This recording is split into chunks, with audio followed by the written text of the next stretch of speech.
नित्यानन्दं परमसुखदं केवलं ज्ञानमूर्तिं द्वन्द्वातीतं गगनसदृशं तत्त्वमस्यादिलक्ष्यम् एकं नित्यं विमलमचलं सर्वदी साक्षिभूतं भावातीतं त्रिगुणरहितं सद्गुरुं तं Namami.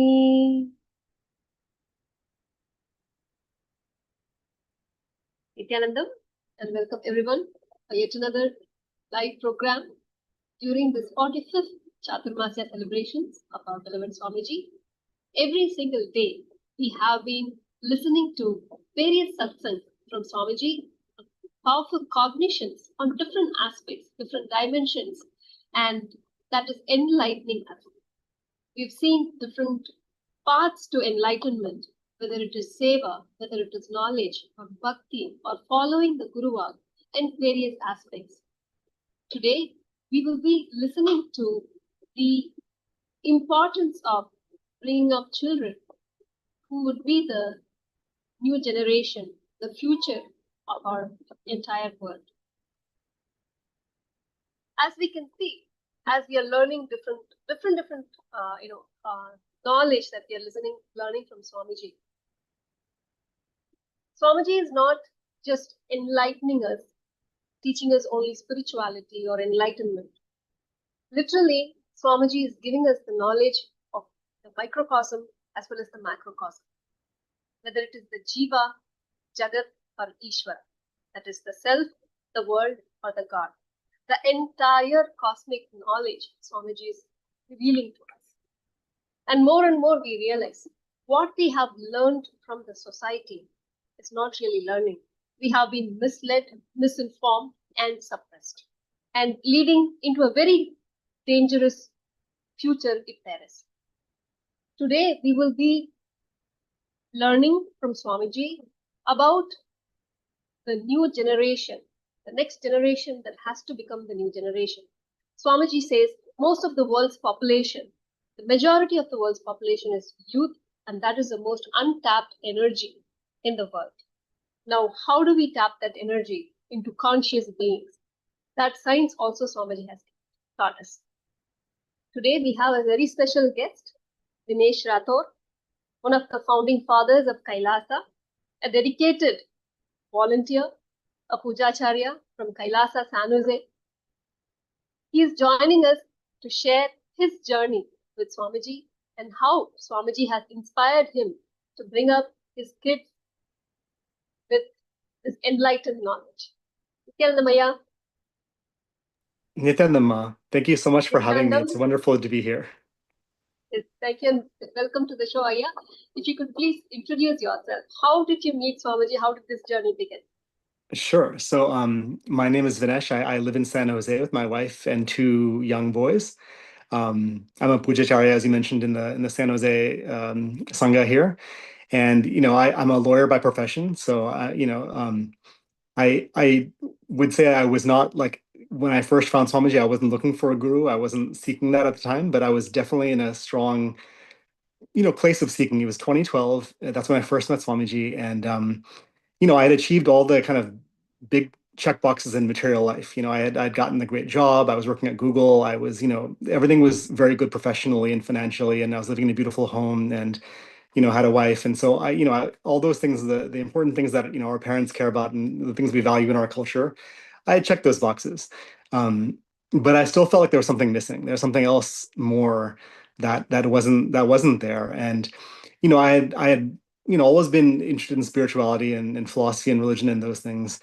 And especially Hinduism. I was always very passionate about Hinduism and reading about it, but it was more as a student or as an observer visiting a temple. It wasn't as a practitioner, really. But in 2012, I was just in this seeking phase. I was watching a lot of, reading different books. I was watching a lot of different, ideas and masters on YouTube. I joke that it's my YouTube Yatra phase, where I was just traveling around YouTube, seeing different places and meeting, seeing different, speakers and like so many of us, the YouTube algorithm took me to Swamiji. And I at first I was like, okay, he's, he speaks very, seems very knowledgeable. He's young. But as I was watching him also just in terms of his body language, it was very strange. It felt like he wasn't a person. It felt like it was just truth coming through a body, if that makes sense. It wasn't like he was saying and thinking. He was just flowing. And it wasn't like there was a being there. It was just the cosmos speaking, right, through a body. Um, and the more I watched him and the more learned, I couldn't find any flaw with the things he was saying, the concepts and his explanations, and it all seemed like it made sense. Um, and also I was reading about the Mayan calendar, the 2012 shift, all different cultures were saying that there was a major shift taking place. And it just felt like there was something happening. Uh, and Swamiji, of course, was talking about it too. And he mentioned how he's been doing this inner awakening program, but he's doing a very special one in December of 2012, and he'd be doing it on a cruise. And so I'm thinking, this sounds very illogical or very strange. I'm a professional. I'm a lawyer. I'm not some guy traveling around chasing gurus and doing spiritual vacations. Even I was pretty materialistic then. I liked my luxurious loafers and my nice car and the drinking fine wine. Like those things are the things you aspire to in that world. Um, but I remember him talking about that 2012 program, and he said this is the right time with the right person, in the right place, I think. And so, he was saying this is the same energy when Krishna was took the body, when Krishna was in the body. This is the same kind of time we're in now. And so something just told me I need to be there, And like I said, it wasn't a logical thing. It was just purely like a being level. I just needed to see this through. And thankfully, my wife Divya was supportive. She said, "Okay, if you want to, do that, go for it." And she didn't, have any issue.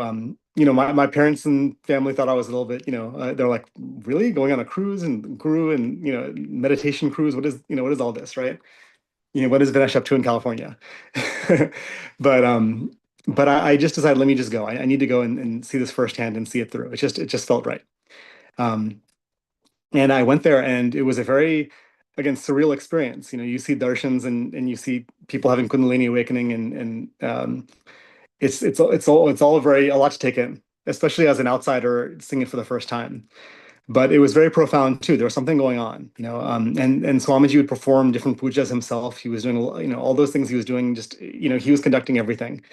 And he did this one. I remember this Rudra puja was, I think, one of the main pujas he did, and the whole ship was just, it was a storm. The whole ship was swaying and moving, and it was just completely, it was like, where am I? In the middle of the ocean and with this this puja in the middle of a hurricane. What's going on? And I remember he had to stop a couple times because of the waves and the movement of the boat, but he finally finished it. And it did feel like something was happening. I couldn't put words on it, but it felt very profound. And I remember going up to the deck afterwards to see the ocean, and the waves were like 20 feet tall. It was unreal. The ship was like a little matchstick, floating in the in the ocean, right? And I should have been much more nervous and worried and scared, thinking, "Where the heck am I? What am I doing in this?" But somehow it all made sense, and it was like, "Okay, nope, no problem. This is happening." Um, but that was my first experience, was that program. And one thing Swamiji said at the end of it was that I'm giving you a driver's license for life. Like this inner awakening program is a driver's license for life, right? And it really felt that way in terms of the IA hall never ended. It feels like even after coming back home in my life afterwards, it felt like just it's still the program. It's still, Swamiji's hall wherever I am. And he just acts through different people and through different situations, but it's still him, right? So yeah, that was, it was a before and after. If I think about my life beforehand and my life after, so much has changed, and it's almost like I don't recognize, who I was before in some ways too, which as so many have said before, right? But yeah, it was a very profound experience. Nice. If I can just rewind a little bit, you skipped that one important part of the first darshan. How was it after, especially after watching Swamiji's YouTube videos, the first moment, the first time you saw Swamiji in the first Yeah, darshan? I think it was actually a Gala darshan or something, because he was doing a lot of Gala stuff that during that program, and it was just like he seems like he's 10 feet tall, right? He's huge, and he's on a stage. We were in the auditorium of the ship, and so it was just like you're on a cruise, basically, a regular cruise, and then there's this being standing on the stage, on his padakas with the nails, and he has this trishul, and he's laughing, and so and of course the people who were around me were just like flying out of their seats. I'm like, what is going on? Where have I landed? So it was extremely surreal, but not in a bad way. It wasn't like, oh my God, what have I gotten into in a bad way? It was just like, this is very big and overwhelming and and a lot to take in. But yeah, I'll never forget that first, that first darshan just because of how big he looked and how you know how grand, but also just the fact that we were in this cruise, in this auditorium, which is meant for like typically shows and comedians and concerts. But here Swamiji was doing his thing, right there. So it was like, and even I remember during later on, like when we walk around the ship, like there was one day where that in the evening the darshan ended early, and I took a walk around, and there's a casino there. There's shops, and there's singers and various things, and it felt like this weird leela. Like everyone else was enjoying this leela experience of the material world, and we were in this one hall experiencing completely different. And so just seeing that side by side was very it just reminds you how different life is outside versus with the guru. Wonderful, Aya. Your first moment of talking to Swamiji, getting the blessing, what was that experience? I just remember having like no, like just you don't have thoughts, you don't have I didn't have a way to even put it into words. I was like just like thinking, it was just I remember seeing his face, and it was like his face was just kind of frozen in my mind's eye, for the period afterwards. Um, and I still like if I think back, I can probably still see his eyes and his face. So it was very yeah, it was something entirely different. And like I said, it's just the biggest thing was, I didn't necessarily feel something then, but I just look at afterwards how things changed in my awareness and my cognitions and my, how I handle life and everything else. And it's been just, it's like you're going one direction and suddenly just, after that touch from the guru, just everything just kind of just changes. And so yeah, it was something beyond words. So beautiful, Aya. Aya, since then you have attended various programs and also have become one of the founding fathers of Kailasa. How was that experience? What led to that journey? Swamiji, I think the part that inspired me most about him was his mission, his sense of mission. Like he wasn't just here to bless and enlighten, and he was here to really build a new civilization based on enlightenment and revitalizing Hindu civilization, and that's something that really spoke to me. As a Hindu growing up, I was born and raised in America. So, my feet are in two worlds. I still had a great connection and love for, my homeland and ancestral places. And I love visiting temples and things. But modern India is very different from that world too. And when I would read the scriptures and different books and different Puranas and things, it just felt like a world that was so distant and far from the modern world that it's so hard to reconcile the two. Like, how does that matter in this current modern age, in this modern world where things are so different? Um, but Swamiji is the one who kind of like is closing the gap between those two for me. Because he came back to say, I'm only here to make Hinduism accessible again, to make it user friendly again and relatable to modern man. And and that's exactly what he did. Like I feel like I went from being more of an observer or a student of Hinduism to becoming a practitioner, where I was, actually making it part of my lifestyle, whether it was taking a vegetarian lifestyle for me and my family, whether it was doing yoga and doing pujas and just or even dressing in traditional Indian clothes, which is something, even when you go to India, it's so funny because when I would eat later, years later after programs, sometimes I'd go to see my family in Jaipur, and I decided, you know what, I'm in India, let me wear my kurta and dhoti and stuff. I'm in India, why not?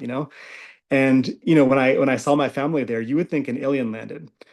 They see that and they're like, why are you what you're America, from America, you're wearing this, like why would you wear a dhoti and stuff? Like for them it was almost like, and it wasn't even shock. It was also just like it was like almost like a negative. They thought, why would you wear Western clothes? Why would you wear that? And it really shocked me how that attitude that Hindus carried towards themselves and their own traditions and culture. And for me as someone born and raised outside of India, coming back to that and trying to embrace my culture, I felt very conflicted. I thought, wow, it's so strange. You would think this would be celebrated. And in fact, that's not what I remember telling my relatives. I said, look, if I was a Muslim kid going to Mecca, wearing the traditional dress, doing my rituals and things, everyone would be very supportive and very excited that, oh wow, he's keeping his culture, right? Or if I was a Jewish kid growing up in America and coming back to Jerusalem or wherever and practicing and wearing the traditional wear, it would be very celebrated and supported. But in India with Hinduism, it was actually the opposite. it was like, oh, you're so smart and you're so accomplished. Why would you go to temples and do this stuff? And what's the point of all that? That's stupid. It should be about making money and whatever. The values were completely opposite. And I often wonder if I'd grown up in India, would I be as connected to Hinduism as if having not grown up in India? I think in some ways, by not growing up in India, I had a stronger affinity for the culture and the history and those things, and maybe I'd take it for granted if I lived in India. So that's the biggest thing was him making it a actual lifestyle that we can practice here and now today and embrace and you know um and the fact that I can wear, if I wear a dhoti and go into puja that day in the temple, my kids can see that and they can see, oh wow, that this is normal. You can wear your traditional clothes and not feel like I'm an alien or I'm some out of place person. So having that confidence and that normalcy in that sense is something I really want to imbibe in my children. And so it's nice to be able to have that through our temple and through Swamiji's teachings and satsang, and that we can now have like a community where that can happen for kids too. Right. Actually, yeah, you were brought up in the US. So where you have been complete exposure to the Western culture and you had a choice to make. And, especially today we are talking about the impact of the society, especially the internet on the youth.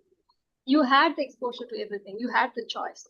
And then you made the choice. You decided to seek something more deeper because this is sister superstition. That is so now from that you would have learned a lot how I want my kids to be. How is Swamiji's teaching? Naturally, this is something that you are very passionate about, how to bring up kids in their culture. Like you said, it's literally a cultural shock for you to be a Hindu in India. You felt you faced that, then you felt like, okay, I'm better off coming back. I probably have more passion towards Hinduism growing up in the US than in India. I mean, that is unfortunately the situation today. But how do you feel like what exactly you wanted for the kid and how you got that from Swamiji's teachings? Can you share about that? Definitely, yeah. The Western culture has many positives and many benefits, and there's parts of it that are really, wonderful. It's a very efficient, country, and there's rule of law. There's lots of good things about America, but socially and culturally, it can be very damaging too, just because there's no like moral guidance, there's no spiritual framework anymore. It's all kind of materialism and making money and just the most like, when you watch TV or watch, movies, it's all mostly just garbage. It's meant to put you in a lower state. It's never meant to inspire you. It's really meant to either, make you, aroused or greedy or fearful. It's just meant to bring up these negative emotions. And that's something I also feel like I realized after, Swamiji's initiations that we have this different awareness. You have a different level of kind of awareness of what's around you and things that I would take for granted before about how TV shows were or how movies were. I suddenly saw them much more clearly after Swamiji. And I remember I hadn't been watching TV for quite a bit, and then I went back after a couple months and started watching again. And I was like, man, every commercial, every show, it's all meant to instill fear and greed in us. And that's what, when you see kids nowadays, they're behind a screen most of the day. I've seen kids walking through stores with their screen just like, as they're walking through, they hold the screen up their face. And so it's a really negative lifestyle and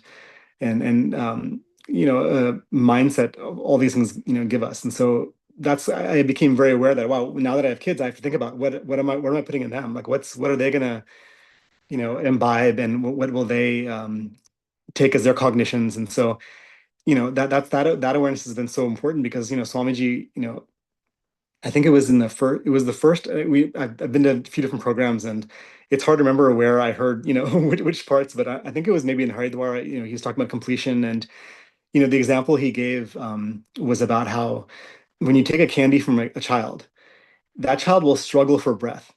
That child will be like they're dying. That's how it feels for them. And that's an attitude I never had growing up. In our family and in many families, kids are kind of like, oh yeah, they're just kids, they don't know anything, or if that's something bad happened, oh, it's okay, they'll get over it. It's a small thing, no big deal. We never actually talk to the kids at their level and relate to them at their level and see what they're actually experiencing. And Swamiji was the first person to say, no, this is actually extremely important. Even the small things for them at that age is very important, and be sensitive to it. Don't just brush it under the rug and say, oh, they're just kids. It's not a big deal. It's just candy. For them, that was the best thing in their world. And so having that that mindset and that awareness has really influenced how I, raise my kids in terms of listening to them and hearing them and understanding what they're experiencing and going through. Because, without that, they're just going to be raised by the culture in the schools or in the, on the media and through their society, which is very negative, because here, despite all the good things about, this country, there's a lot of negativity as far as the, divorce rate or how, how kids, it's, there's just so much mental, wellness issues. There's so many signs of a sick society, whether it's mental or physical. And that's what I want to protect them from. And Swamiji has provided that ecosystem where we can, and both mental and also physical, for us to address these things and raise kids, in the modern world, which is can be a very negative place, but in a positive way. So yeah, raising kids has been really like a rubber meets the road. You have to really apply the teachings and make it work, because it's there. You can't do it again. It's not a theoretical exercise anymore. So in that regard, it's been extremely beneficial having Swamiji there as a guidepost for every parent, because there's no manual for being a parent. You have to figure it out as you go along. So yeah, thankfully we have Swamiji. Nice. Actually, yeah, like, it's so too precious as, as a kid, as a child getting introduced to Swamiji, because the first introduction Swamiji gives to us is that you are Paramashiva. That introduction, and with the knowledge that Swami gives, about the root pattern and how the kids get affected, even the slightest candy could be like, oh God, as you said, your breath is taken away. So, given all of these treasures and of course Swamiji's constant protection, I'm sure the way you bring up the kids much more aware as to what are the words we are using for them. It should not have a negative impact or negative idea, the lower inner image that we create about ourselves, and giving the right cognition. And like, can you share any one click or one cognition from Swamiji that you ensure that the kids have? I think it's to bring authentic listening to them, to really hear what they're experiencing and what they're feeling like. So, and also because I'm aware of the completion science that Swamiji has given us, if there's an accident that happens, like let's say, they're in the pool and one time maybe he got water, in his mouth, and, if my son got like scared from that, I would make sure I would talk to him about it and understand how he felt and really get him a chance to vocalize what he's experiencing, but then also not to let that become like a fear going forward of water, because that happens. It's very common to have fear of drowning and fear of water. So, so I realized, and this is like, during a vacation at the beach, and so I realized, from that day forward, I was like, let's go make sure we go back in the water the next day again and again. Let's keep going back, and we'll be safe, we'll be careful. But by the fifth or sixth time, they were completely forgot that there was an accident in the first place. They were totally confident and totally, you know, very not at home, and whereas if I'd been very nervous and scared as a parent, I'd say, no, don't go back in the water. Let's keep away from that. That just becomes a fear that they'll carry the rest of their life. And that's a tragedy. So it's even from small things to big things, um, that those principles still apply. And it's been really nice having those teachings to kind of guide us on a day-to-day level, not just, because Swamiji talks about such profound spiritual truths sometimes, but they actually are also about our day-to-day mundane lives too in many ways, and applying them there is really, rewarding. Yeah. Um, so Swamiji talks about, the internet. He actually calls it as an epidemic. That is what the world is facing now, especially the kids, the youth. That there's uncontrollable. There is no control of even their screen time. How many hours they spend scrolling the phones or being on the internet. How do you manage that for your kids? Of course, your kids are young, but how do you do they have a screen time, or how do you monitor and manage that? Yeah, no, it's difficult because there's no like it's a work in progress. It's an everyday thing because it is so, the screen time can be so addictive too. It's such an easy thing to say, okay, just take the phone and you can be occupied. But then you realize they're just they're sitting there like zombies, and also the things they're seeing oftentimes aren't necessarily good things. And so um, the one way I've been, handling it is that just I realize the internet itself is a very Wild West place. Like, especially, even YouTube, there's just the algorithm will go to one thing to next thing to next thing, and suddenly you realize, what are these kids watching, And so I've tried to limit them in terms of, if they watch something, it's going to be like a movie that's like a discrete, one thing they're watching, not some random YouTube, algorithm, 4 shows in a row. So at least I have some idea of what they're watching. And that way, because if I see what they're watching and I'm aware of it, I can help them contextualize that and understand that. If they have concerns about it, at least I can give them that understanding of what, it means, right? And so I think being a parent's a full-time job. You can't just, shut them off and then hope that they'll work out. It has to be every day, thing. And so, like I said, it's just really a day-to-day thing of watching what they're watching and being aware of it, and then also limiting what they watch too, because it can become, like I said, a very addictive thing. But yeah, there's no, unfortunately, it's still a work in progress. Like I wish there was like a magic bullet for that, but because, Swamiji has talked about that danger of it though. So because of that, we're really, at least keen to that risk. And then we try to manage it wherever we can to limit it as best we can, because you want them to be able to function in the world too, but also be able to step apart from it and not be affected by it, which is a daily balance. Yeah. Actually, Swamiji says the next generation is the new generation. They are the future. And as it is, the world is filled with so much of negativity. And it is important that the next generation becomes a new generation and more spiritual, blind, conscious, even for us to have a future. So now let us listen from Swamiji. What is it? Swamiji is actually calling the internet as an epidemic. It is that is spreading around the world, and it is important, especially the youth, to be saved from this epidemic. Let us now listen from Swamiji. Welcome to this New Gen webinar and Agori initiation.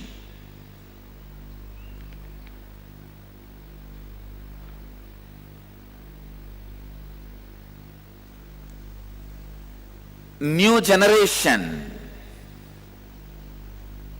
has to happen from next generation. Either by the spiritual transformation, next generation becomes new generation. Otherwise, just by destroying ourselves, next generation is naturally going to be new generation. Understand? Either you transform as a transformed individuals, next gen should be new gen. If not, we are going to commit global suicide. So naturally, next gen will be new gen. Understand? The collective negativity has reached its peak. The Kali has arrived. Now planet Earth cannot stand any more negativity. Negativity of the capitalism, negativity of the consumerism, Detroit lifestyle. When I say consumeristic society, I mean abusing the natural resources of the planet Earth beyond limits, crossing the limits and abusing the natural resources of the planet Earth.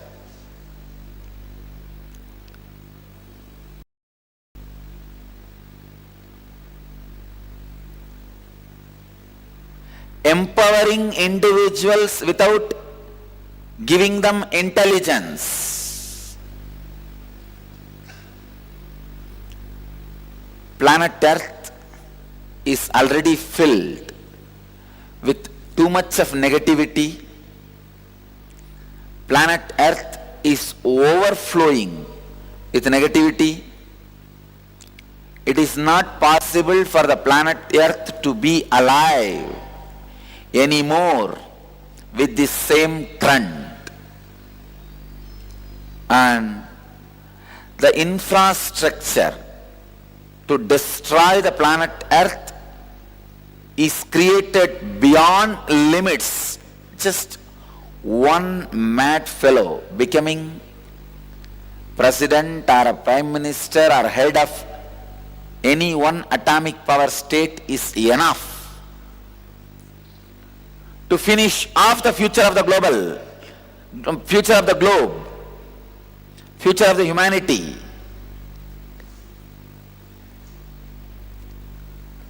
So next gen has to be new gen. No other way.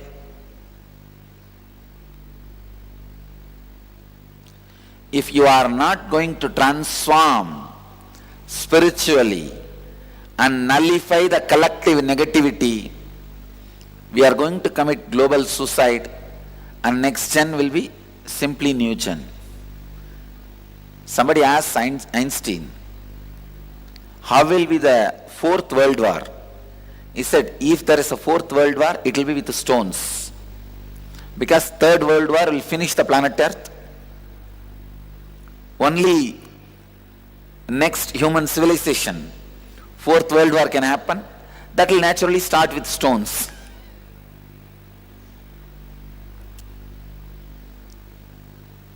Today especially I am going to address the negativity youth are facing.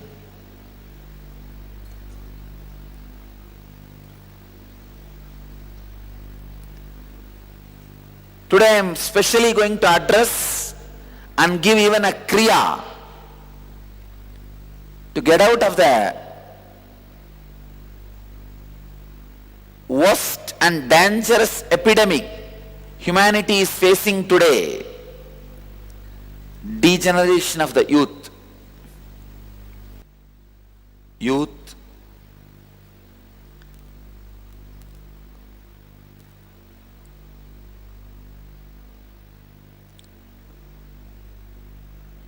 Most unused resource on the planet Earth is youth energy.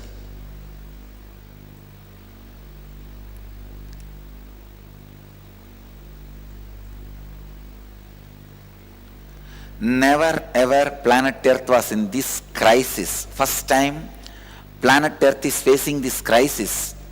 Majority of its population is youth.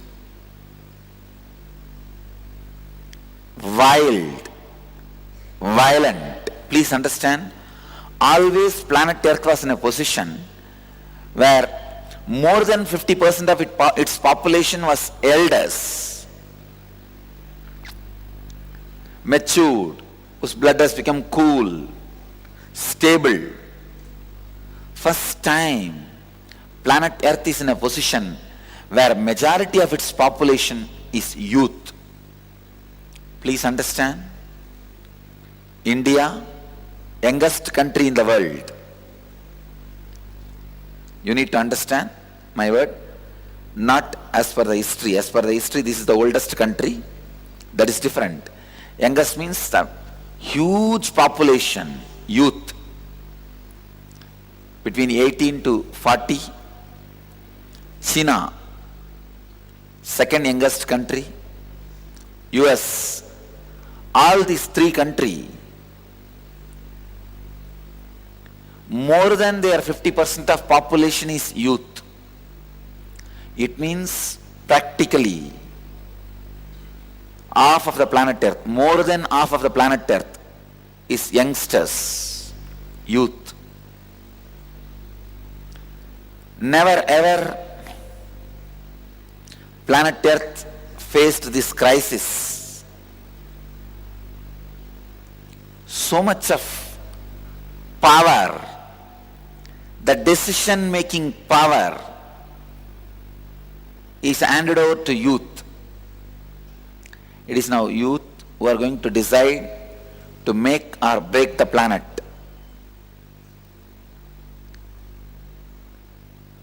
This is the time you don't need to lift human beings, you need to lift youth. That is why this incarnation happened in young body.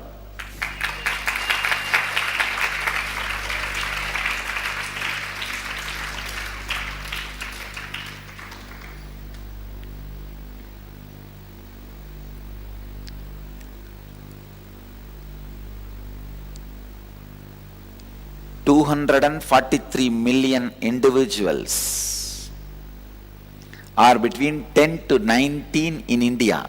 Please understand. 24 crore is just between 10 to 19.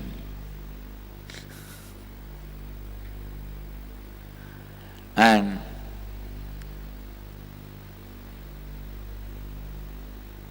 India's adolescents are 20% of the world's adolescents. World has 1.2 billion adolescents.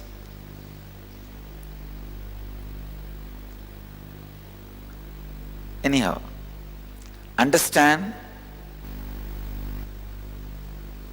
Today I am going to address one of the major problems youth are facing. I just wanted to ask a few questions. I wanted you all to answer these questions for yourselves. Are you spending several hours on the internet every day, either playing games, chatting with friends, browsing websites? Are you on the internet? When you are on the internet, do you lose track of time? Do you find yourself forgetting about eating, drinking, and other activities because you are so obsessed with the computer in front of you? Please ask all these questions to yourself. Do you find yourself staying up all night on the computer? Do you get distracted from studies, spending time with family and friends because you are constantly thinking and wanting to get on to the internet? Can you do without the computer or internet for a day without exhibiting any symptoms of withdrawal such as restlessness, irritation, boredom, anxiety, and feeling low? If you answered yes to these questions inside you, then you are one among the millions of youth suffering today with online epidemic called online addictions. Understand? I can repeat the questions once more. I wanted you to get the questions. I wanted you to understand the questions. Are you spending several hours on the internet every day, either playing games or chatting with friends, browsing websites? When you are on the internet, do you lose track of time? Do you find yourself forgetting about eating, drinking, and other activities because you are so obsessed with the computer in front of you?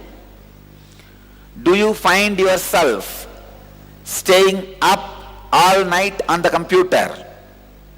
Do you get distracted from studies, spending time with family and friends because you are constantly thinking and wanting to get on to the internet? Can you do without computer or internet for a day without exhibiting any symptoms of withdrawal such as restlessness, irritation, boredom, anxiety, and feeling low? If you answered yes to these questions, then you are one among the millions of youth suffering today with the online epidemic called online addictions. If Ramakrishna was alive today, he would have said, see, when he was alive, he always used to insist, Kamini Kanchana Tyaga, means renouncing the lust and gold. Renouncing the lust and gold is the only way for God. He will always say, let the Kamini Kanchana Tyaga happen, peace will be on you. I know for sure, if he is in the body now, he will say, Kamini Kanchana Computer Tyaga. He will amend his words. Kamini Kanchana computer tyaha.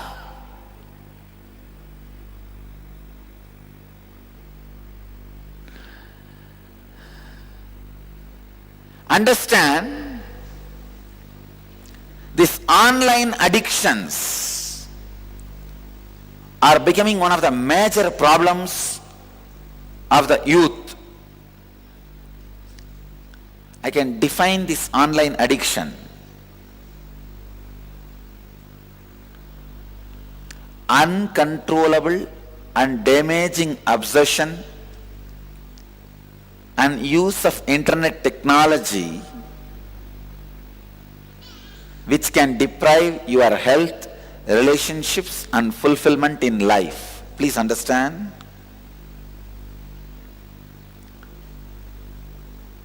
This is a very important definition.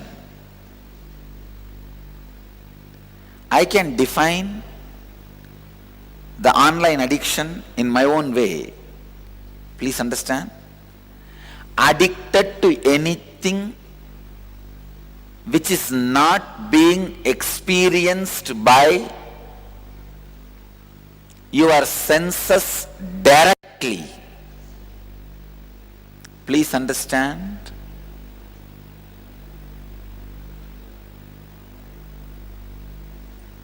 Even in the online, you are not addicted to seeing.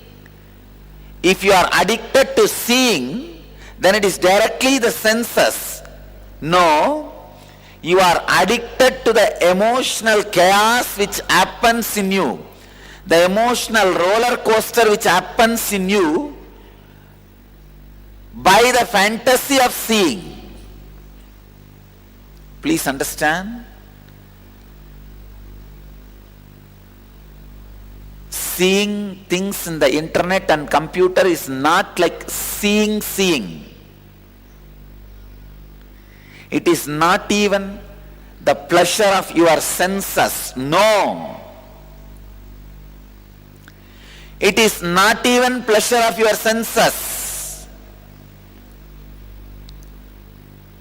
It is the pleasure of fantasies, pleasure of emotional tsunami, emotional roller coaster, psychological tsunami happening in you. That is why I say addicted to anything other than the straight five sensory pleasures is what I call online addiction.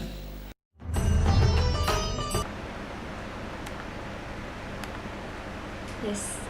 In this satsang, Swamiji describes, he addresses the urgent need for a new generation to emerge, not just biologically, but also spiritually transformed to avoid the global catastrophes that we are all seeing today. And Swamiji warns of the unsustainable levels of collective negativity driven by capitalism, consumerism, and internet addictions, particularly among the youth. And Swamiji also emphasizes in this satsang that the world is in a critical state and introduces the word online epidemic, describing it as one of the worst crises that humanity is facing today, where young people are addicted not just to the sensory pleasures, but also to psychological chaos and emotional highs generated through internet overuse. So, Aya, I have a question for you. In this satsang, Swamiji speaks about how the youth are being addicted not just to the internet, but also to emotional chaos and psychological fantasy. So how do you help your boys stay grounded and emotionally stable in today's overstimulating world?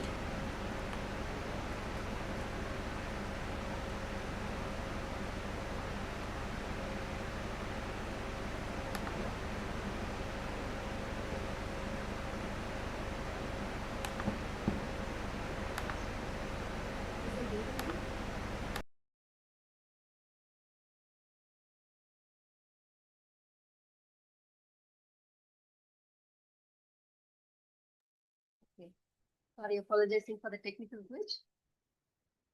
We had some audio issues. So a powerful revelation Swamiji is giving about the dangers that the youth are facing, especially with the internet epidemic, that youth today are addicted, watching so many hours or being the screen time that they are spending, how much influence, how much of negativity that has on the youth. So, Vineshaya, listening to this, we are so blessed that we have Swamiji in our life, giving the right knowledge, especially the danger that we have with the internet. And as Swamiji was sharing about the emotional chaos the youth goes through, the psychological fantasy. But of course, your children are kids now, but still, psychological fantasy, especially in their age, where their friends, the friends' role models are Superman and Barbie dolls.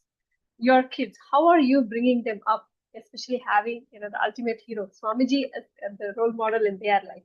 What is the difference that you're seeing, and how? And I'm sure still they are facing the peer pressure of how different it is outside with their friends and cousins or brothers. How is that? How are you managing that, and how are they growing up? Yeah, no, it's a really big challenge as a parent living today in 2025, raising kids. It's a very it's a very negative world out there, right? And so, especially as an adult, it's easy to say it's not my problem. I can kind of do my own thing, whatever. It doesn't affect me. But when you have kids, it really matters a lot, because you're thinking everything they experience, everything whether it's food or what they read or what they watch, it's going to affect them, and thanks to Swamiji, we have such a strong understanding now of how things can affect us emotionally and become lifelong problems, right? And what struck me watching that video was that that was several years ago that he said those things, and it's only become more true now. And at the time when he said it, I would have said, yeah, there's some people, maybe they spend too much time online, but online there's some good things too, right? But now, all these years later, I can say, no, it is quite negative. The online world, for whatever benefits, it's actually been more negative in some ways. I almost think life was better before the smartphone, because before you could make a phone call, you could do your thing, and that's it. You wouldn't have this device in your pocket constantly, being a part of your daily fabric of your existence, And so, especially with kids, it's such an easy thing. I think any parent will say, yeah, at some point they've just given the laptop or given the phone to the kid and said, hey, you can watch your shows and stuff, and be quiet, But knowing now the damage it's doing, knowing now what the long-term effects of these things are, we have a whole different context about it. And so, for us, we one thing we did was we live out in the country a little bit. We live in a more rural setting. And so our kids are outside more. They're on bikes, they're outside, they're enjoying sunshine. That's how I remember growing up as a kid, being outside all day. And now I think about it, and no kids are outside all day. Most kids are in their room on their phone and watching God knows what and learning God knows what, And so for us, it's been just just trying to change the whole ecosystem that they're in, right? So they still have some screen time, they still get to watch some shows and some things, as long as we approve of what they're watching. But otherwise, they can be outside. They have to be creative, and they can have fun. And the beauty is that, my son a couple of days ago came back, and he had spent like the past hour looking at some ant colony he had found in the property, and he was watching it and seeing the ants, what they were doing. And I thought, wow, that itself is so much more valuable and so much more meaningful. Like Swami said, a real experience, seeing something real, not on a screen.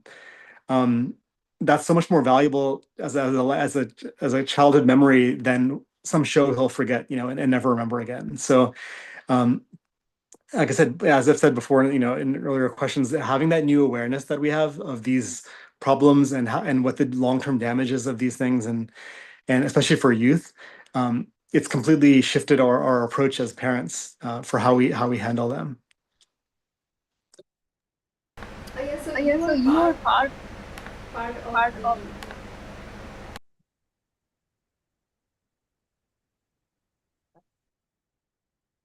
Yes, sorry for the technical glitch. Swamiji also emphasizes about the conscious decision making, and children they start making simple choices, simple decisions as early as 12 months old. So how do you encourage your children towards spirituality and to make conscious choices, especially when they are surrounded by peer pressure and digital distractions? So, one thing I remember Swamiji saying about kids, which always stuck with me, was he said, kids don't do they don't do what you say, they do it what you do. They see what you do and do what you do, right? So the biggest uh, example of how I've been as far as raising them in the cognition I hold is to be a good example. And that way they can see that you're not doing this, whether it's screen time or whether it's adopting a Hindu lifestyle. They see us doing that on a daily basis in real terms, right? And and for them it's something they witness, they see, and they see the example, and they don't think it's strange. They actually, if I ask them to come to the temple with me for, like, I'm doing puja that day, they're pretty fine with it. There's not a problem. They're aware of their the importance of temples. They're aware of different gods and goddesses. These are, for us, it's been making it not an abnormal thing, because I feel like in some ways growing up I had to learn a lot of that on my own. I had to explore Hinduism on my own and read about it, and then come to understand it in ways that maybe I hope for them it'll be easier, because they're seeing it on a daily basis. They're seeing how we appreciate it, how we respect it, and then they see, when someone is giving satsang, they're often in the background. They can hear, and so that's one nice thing about having kids that are initiated by Swamiji, and in my case, both my kids were miracles by Swamiji. So I know his presence is there in them, and he's guiding them, and it's worked out in so many beautiful ways in terms of the school we found for them. It's a smaller school. They have smaller classes, and so it has better values. They don't even know how to meet on the campus. So it's we've been very, I feel blessed that we've been able to find places for them where they can still have some they can still be in a modern classroom setting, but they can also maintain the principles that we've taught them. And I think, because, as I mentioned earlier, we really try to listen to them at a deep level on their concerns, on what they want, because we've been authentic listening to them. It's a much easier they will vocalize their concerns, they'll vocalize what they want, and maybe where they're feeling peer pressure, they wouldn't have otherwise said those things, but because they trust us and they feel that connection to us, they're willing to talk about those things. And then we can find a positive way forward where they can still, again, like I said, exist in the modern world, but also maintain their principles and their traditions and their culture. I have one question I wanted to ask is, you are part of the ecosystem of KAILASA. In KAILASA San Jose, one of the ecosystems where the spiritual routine is maintained. I don't know for how many years now, the morning yoga has been going non-stop every single day. And you are one of the people that have been very integrated to that morning routine attending. And given that the spiritual routine, also as your responsibility as a pujacharya in KAILASA San Jose temple, how do you inspire your children, kids, to take up that life and be part of that routine, having a spiritual routine in their day-to-day life, whether it is doing puja, doing yoga, or coming to the temple with you, learning the culture? Do they help in the temple rituals? How is their life? Yeah, I've been doing puja and yoga at home, for example, and they'll wake up and they'll see me doing it, and they'll kind of join with me sometimes. Like they'll climb on my back, or they'll if I'm doing puja, they'll sit on my lap. And so just them participating with me in that level is such a wonderful thing, because I think kids in America who are Hindu growing up, they don't experience that very much. It's Hinduism is still not, I feel like we talk about it, we express the importance of it, but as far as practicing it and making it a lifestyle, a day-to-day lifestyle, that's a very rare thing. It's only Swamiji has given us that. So yeah, when they come to the temple, I'll have them help me out and carry things for me, and sometimes, and it's as they get older, I want them to do more, and they can wear, I can make them wear dhoti and stuff, and they can help be little interns in the temple, But it's having that ecosystem is really wonderful, because doing it on your own is really hard.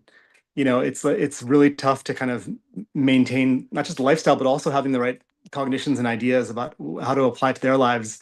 But thankfully, we have that, both through Swamiji and his satsangs, but also locally having the temple nearby. Definitely, it helps keep that lifestyle alive, And so we feel very blessed to have that ecosystem here, and growing that and expanding that, of course, is our main goal now, main priority, so others can experience it too.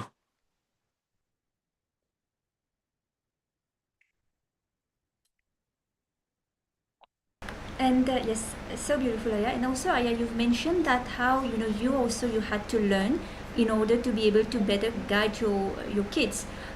So I mean, you've been with Swamiji for so many years, and you are a founding member of KAILASA, and you've been listening to Swamiji like every day, all the satsangs, right? So how has the teachings of Swamiji, the powerful cognitions that Swamiji has given you, has helped you to become a better parent and better guide your kids? And especially, you've mentioned that in today's world, in 2025, it's not easy to it's not easy to be a parent.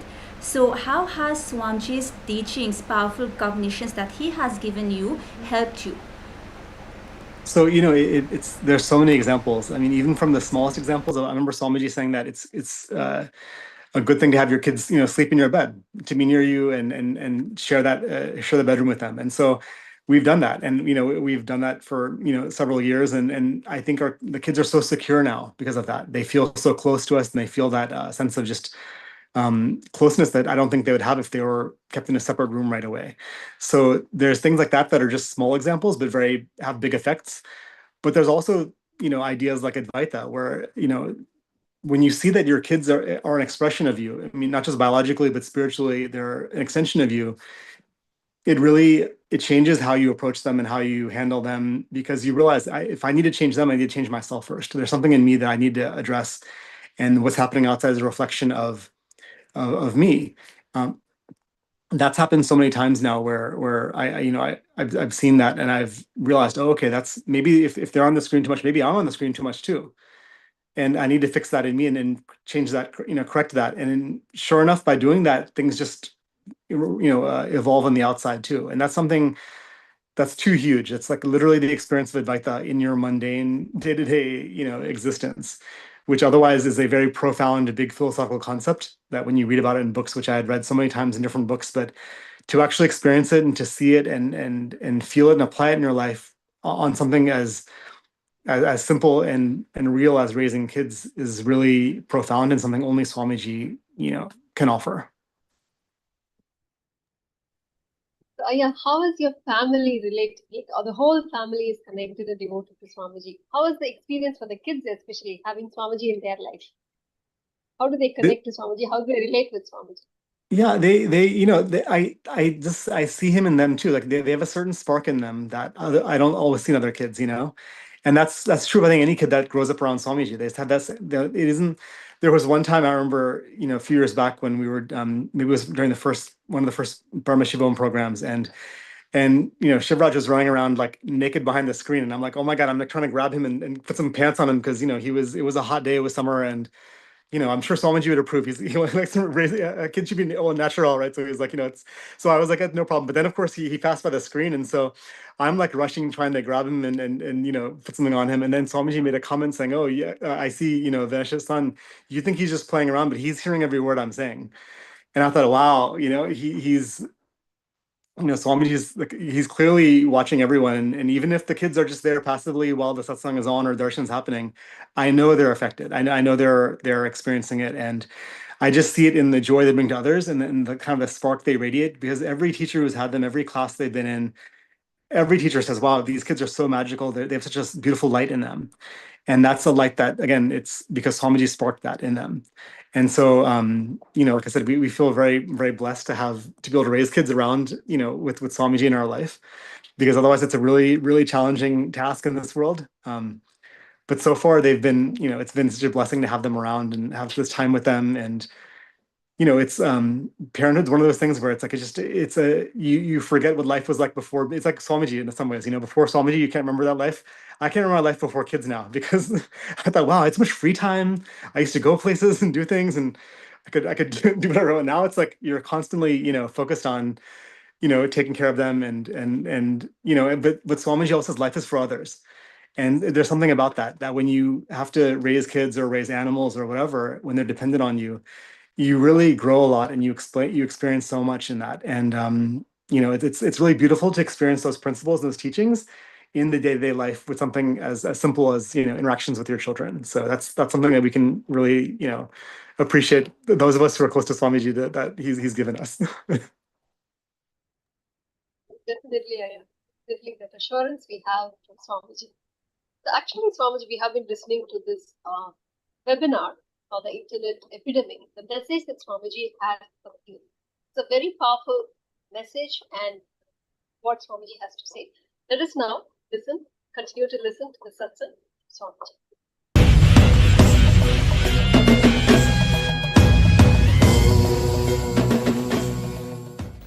Humanity has gone to the peaks of perversion. Now you don't even enjoy directly. See, even if you are with your senses down to earth, physical, transforming you is always possible.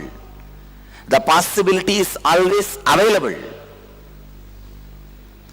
Because our masters have created powerful methods, techniques, kriyas to transform you. If you are addicted to something directly of five senses, eating, touch pleasure, seeing, listening, smelling, if you are directly addicted, at least you have a solution, possibility of transformation. I tell you, when you are directly using your senses to enjoy, when the senses retire, it gives you the maturity and you become ripe. You are now ready to relax into the restful awareness. But when the perversion happens,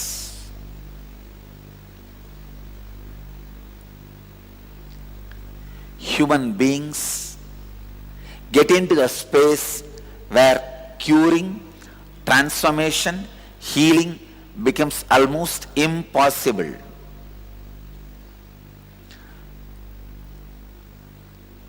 Cinema, visually presenting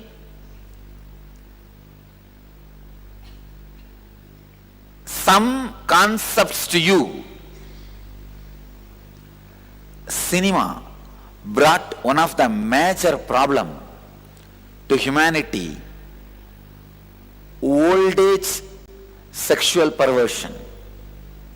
Please understand, even when your senses are tired and retired, mind is not tired or retired, mind is too active, but body has lost the capacity. This is the main reason for old age perversions. All the old age perversions happens just because of cinema. And of course, cinema is soft pornography, from there naturally hard pornography. Understand?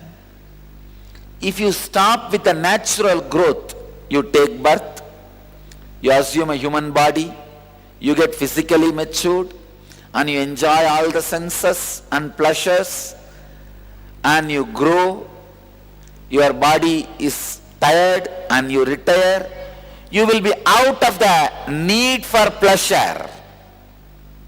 But humanity does not even know the meaning of the word natural growth anymore. It's almost like a Matrix movie. The artificial intelligence which you created has taken over the humanity. The moment cinemas entered human life, visual presentation, the possibility of visual presentation has entered human life.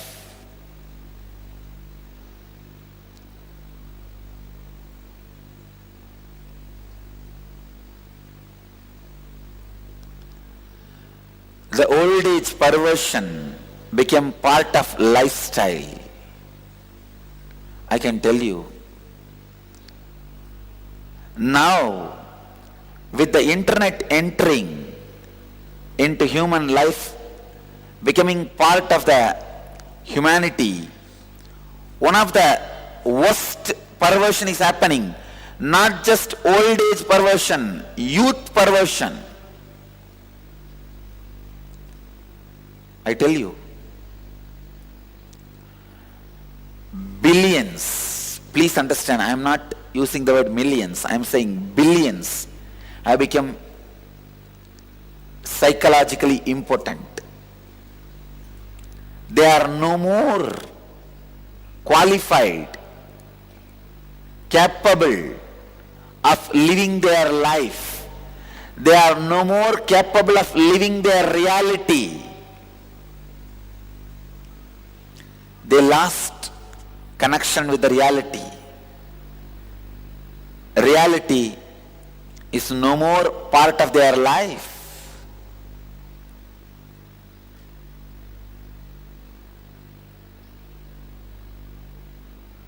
Just today, I was reading a joke.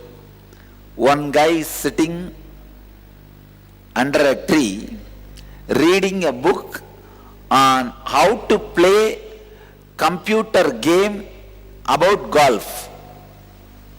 See, playing golf, there's a computer game. I'll show you that I'll show you the scene. Two guys are sitting under the tree, and why don't you project that, man?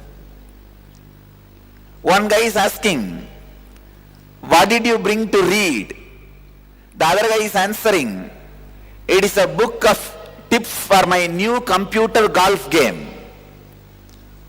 So you are reading, the other guy is asking, so you are reading a book about computers stimulation of an activity that is almost a sport, that is about as close as you can get to being a non-organic life form. And this the guy is saying this chapter is about driving the little cart.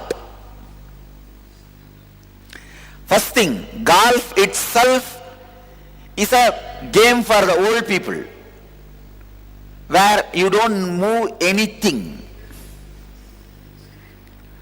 And that golf is coming in computer. Inside your screen, you are going to play the whole golf. That's the second funniest thing. Third, you are not even playing, you are reading a book about playing. Human beings have almost become vegetables. Please understand, this is one of the biggest danger happening to humanity, especially to youth. You are moving away from reality. You may think, online addiction is such a simple problem. Why is Swamiji talking about this online addiction so much? Please understand, it is not such a simple problem. It is a pattern deeply rooted in a big disorder, very big disorder.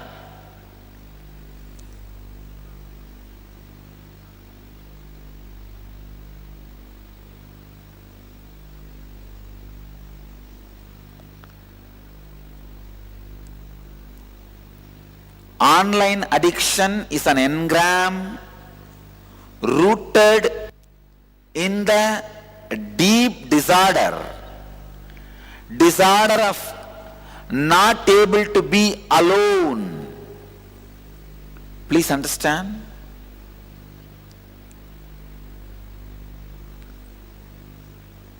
A recent study in Stanford University of School of Medicine says 1 out of every 8 persons, means 12.5% is suffering from some form of internet addiction. 12.5% of the human population. I think even alcohol, people are not addicted to this many percentage. I don't think 12.5% of humanity is addicted to alcohol. But 12.5% of humanity is addicted to internet. Degeneration of youth primarily is happening with various online addictions. Online addictions include obsession to watch pornography, obsession to spend several hours on the internet, either playing games, socializing on the internet, includes indulging in sexual acts on the internet like chat sex. Psychologists are now claiming that online addictions have similar adverse effects as other more publicized addictions like drugs and alcohol. Please understand. If you are addicted to alcohol or drugs, what all dangers you face in life, disturbances you face in life, you go through the same sufferings with online addiction also. The after effect of the online addictions is disastrous. Online addicts are left with no social life, no self-confidence, lonely, shy, anxious, depressed. Their life is taken over by this addiction, causing them to forego basic responsibilities. See, when somebody is addicted to online, even the basic responsibility like taking bath, eating, studying, playing, even these things disappear. One of the worst things is that they get completely disconnected with other human beings, completely getting into a shell of their own, leading to a disastrous social, academic and behavioral problems. Unfortunately, internet becomes their one and only medium of socializing. I can see how people, even if both of them are sitting in the same room, they only send a message through chat or Twitter. I love you. I miss you. Human beings forgot how to relate looking into the eyes. See, when you look into the eyes of somebody and say, I love you, you open up. You are inviting the person to enter you. But with internet, it is a lot more easy. I tell you, every time when you look at somebody's eyes and say, I love you, it's a spiritual practice. For those few moments, whoever it may be your child, it may be your father, it may be your beloved, it may be your boyfriend, it may be your girlfriend. If you are looking into the eyes and saying, there is a conscious transaction. Every conscious transaction, either by bringing joy or suffering, transforms you. Please understand. Every conscious transaction, either by bringing joy or suffering, transforms you.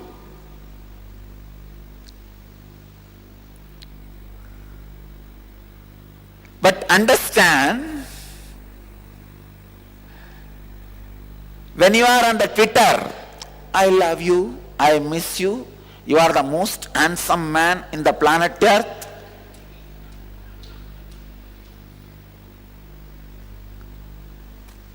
You are the beauty queen of the planet Earth. You can go on lying because you know for sure the other person cannot find out you are lying.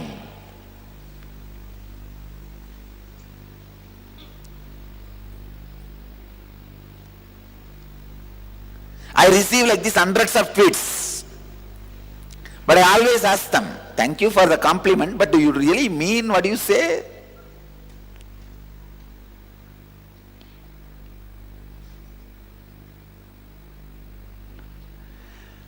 See, when you look into the other's eyes and say, the other person will find out whether you are telling the truth or not. But with internet, you don't need to. Nobody will find. Please understand,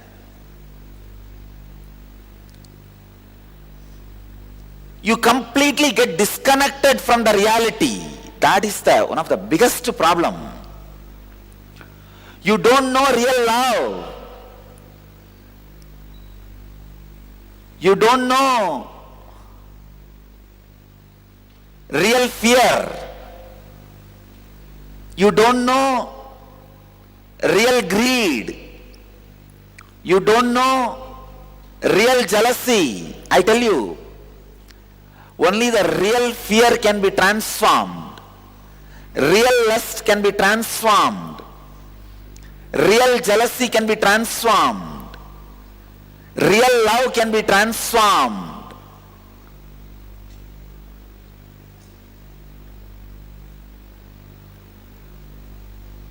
There's a beautiful incident from Ramana Maharshi's life.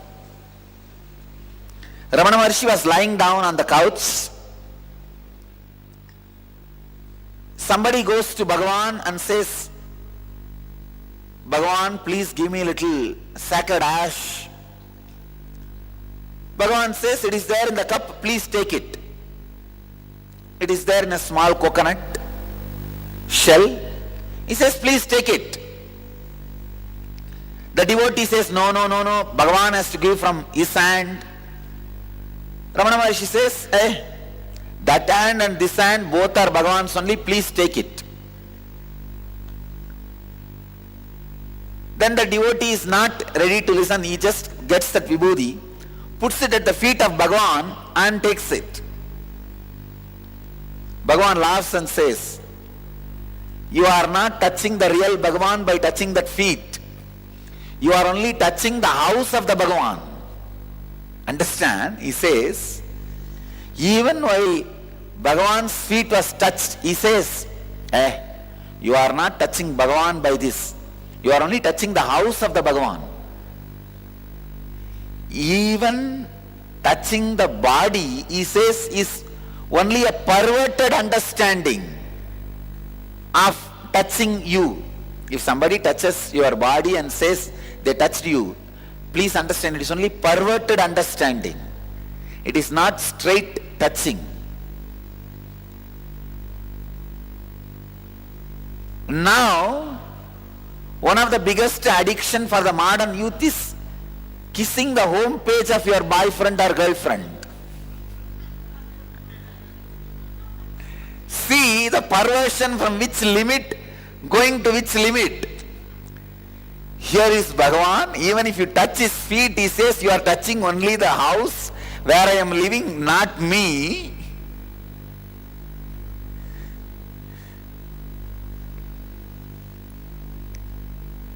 But it is so unfortunate. Even our love has become so perverted. You lost the capacity of real love.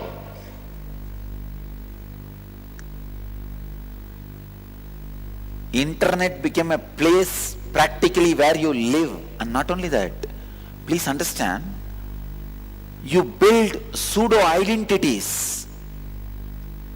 That Facebook, internet farming, online farming, you buy eggs and that eggs hatch and that hens again lay eggs and that eggs hatch again.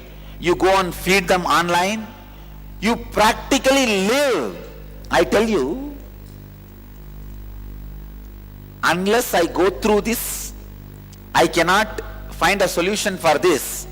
So I went through this whole thing. For last few days I was meditating on this. And I downloaded many of the information. People who have online farming, within 20 days see their online farm in their dream. Please understand, I am giving you some of the important sacred secrets of online addiction. If you are having your own online farm or fishes, within 20 days, you see the effect of that in your dream. In your dream, you will wake up, oh, I have not fed my fishes online. I have not taken care of my hen online. I have not taken care of my online farm. Within 20 days, you experience this.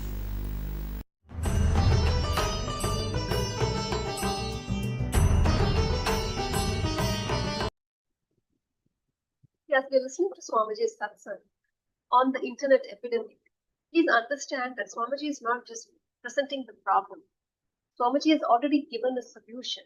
He has already revived the Hindu nation, but he is showing us where the youth is heading, how dangerous it is, and how important it is for the youth to transform, spiritually transform and become conscious. And as we are, Swamiji has taken that responsibility for our next generation to become a new generation. He has, not only built these Kailasas around the world, but he also gives us that experience of our glorious past. I wanted to ask Aya. Aya, do you have, you are, as you had shared earlier, you are so inspired by Swamiji's vision in reviving Hinduism. Do you have had the first-hand experience of how Swamiji is doing it? Can you please share about that? So yeah, when I decided to join SJP, it was really his mission that inspired me because, as he's been discussing in these satsangs, we need an alternative. The modern world and the modern society is so damaging and so negative especially for children, that we need a better system, and we need to go back to our roots and our traditional systems, but bring them forward into the current modern age, right? And so, of the various programs, I've been to with Swamiji, one really stood out in that regard, and that was the Shivoham program in Cambodia. And I think that was in maybe 2015. But, walking around the Angkor Wat temple complex, which is just so huge and mind-boggling. Like, pictures don't do it justice. When you're there, you see how big it is. And being there with Swamiji, and as he's explaining what different things were, different layers of the temples, what different murals meant, each aspect of it, he was explaining to us what it was and what it meant. And he told us that he brought us there to show us how great Hinduism was, like the level at the scale at which people thought, who built those places, the kings who built those temples, the scale at which they were thinking. And of course, he's thinking in that level of scale, of course, in a much bigger way. And that's what inspired me as far as seeing that only he can do this. Only he has the vision. Forget actually doing it. Only he even can conceive of something so big as to recreate Hindu civilization, to start a new nation. All these things are things that others might even just discuss, but they could never possibly attempt, let alone achieve. And so it was that program where being there with him, walking in I've been in temples in India, but nothing at the scale of what I saw in Cambodia. And sadly, because I think so many were destroyed, so many were lost, it took us out. We had to leave India to find the authentic, example of that Hindu culture as it actually was. And it's something I'll never forget because it was so grand and it was so inspiring. And it made me very proud and said, wow, these people, this wasn't even the core part of their civilization. This was an offshoot. Cambodia was just an offshoot of that Hindu civilization. And yet look how big it is, look how grand it is. And we can only imagine what it must have looked like in India at that time, before the invasions and before, everything that happened there. And so that was just a moment where I thought, wow, we need this civilization back, because modern civilization is just consumeristic. It's purely negative. It's purely driven by fear and sex and greed. We need something that inspires us to higher ideals, and that's the Hindu civilization. And so, seeing him talk about it, but then actually now doing it, that was years before he actually established KAILASA now. And so hearing that from him, and then now thinking, wow, how far he's come in just a short few years, is something that's really inspiring, and it keeps me inspired as far as supporting Swamiji in his mission. Beautiful. Actually, in one of the satsangs, this was in 2009, in the Inner Awakening program, which at that time we did not understand, cognize, but later on, after Swamiji had declared Kailasa publicly, when we go back to see that satsang, this was in, I think it is 2009, Inner Awakening program, in which during a question and answer session, Swamiji very casually says, he's talking about the chaos that is happening in India, with respect to systems, things happening there, and the orderliness that is there in the western parts of the world, how things are systematic. But Swamiji explains how India is spiritually rich, but with respect to the system functioning, things are so chaotic. And whereas the West is so systematic, organized, but spiritually poor. Then Swamiji says, well, what to do? India is lacking in, a systematic approach of organizing things. West is lacking in spirituality. Well, what to do? Only I have to create a nation which has both, right? Very casually Swamiji mentions this. And of course, none of us catch it, none of us understand it till later when Swamiji has made Kailasa very public, and then you go back and listen to it, it's like, wow, Swamiji has talked about this, hinted about this back then, but none of us got it. So like there's so many truths and revelations that Swamiji, since 2007, Swamiji has been working on this, reviving this nation, which much later, come to see it. So it is so beautiful, yeah. And one thing that you had mentioned earlier is that your roots from Jaipur. Now Swamiji has not only revived the Hindu nation, the first nation for Hindus, but Swamiji has actually formed the United Ancient Nations for the indigenous nations around the world, indigenous kingdoms around the world, empowering each and every one of them. Now, going back to your roots of Jaipur, did you get a chance, or were you inspired to look into where your roots lead to? What is the origin of your, family and the roots which leads to any kingdom?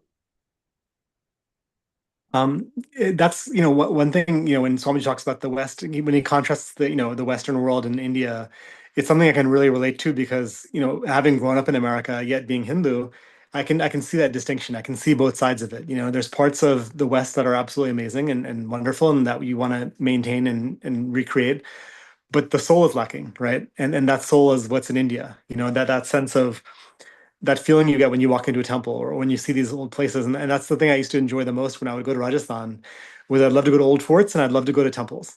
Those are the two places where I just felt like, wow, you lose yourself and forget what time is.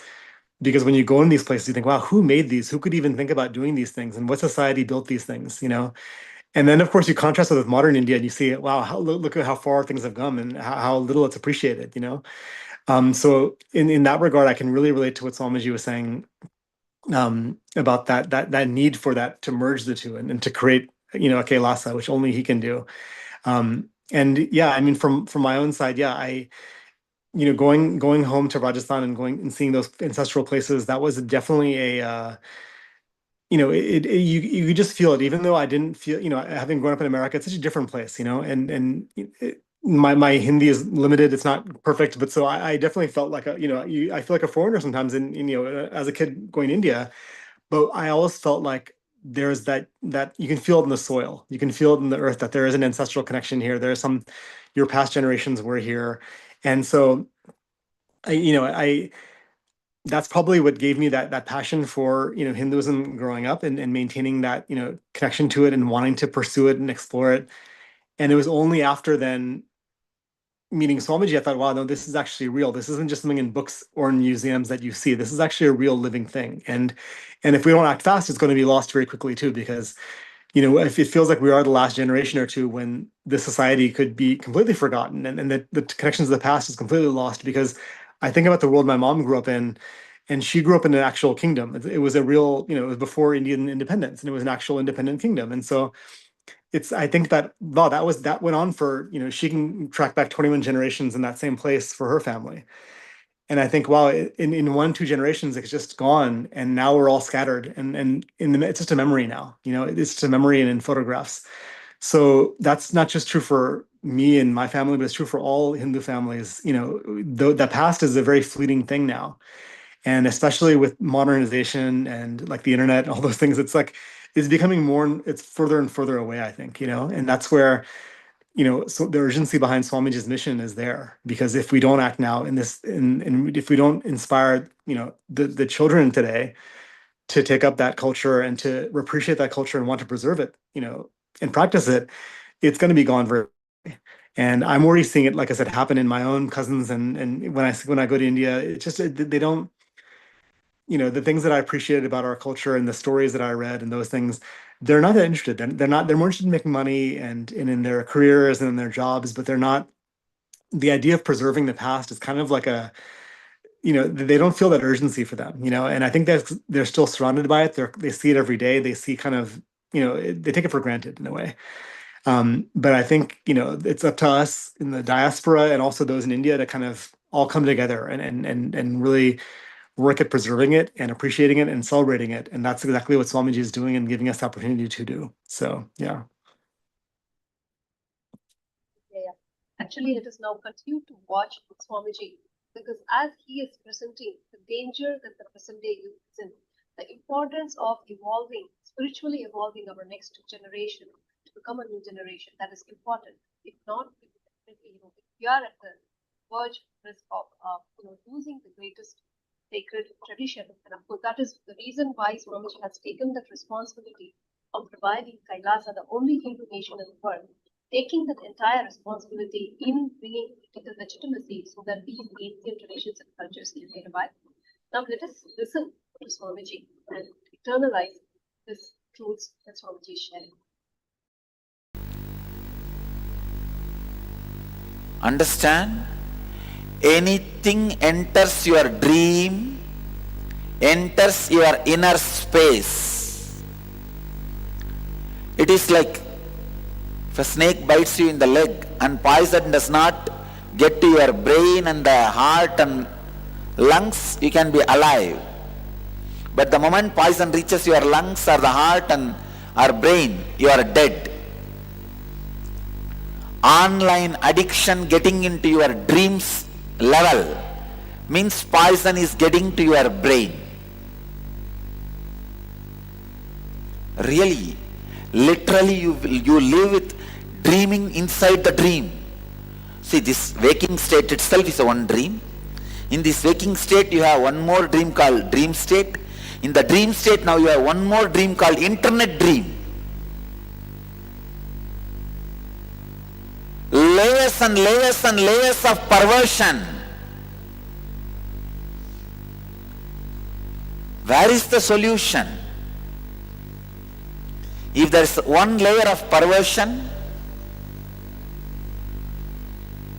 you can come out of it.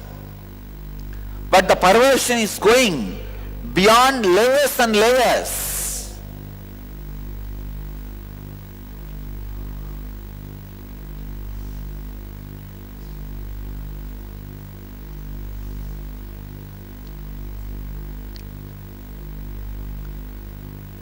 Please understand, layers and layers of perversion makes you old very quickly. The aging process happens very quickly. You become old very quickly.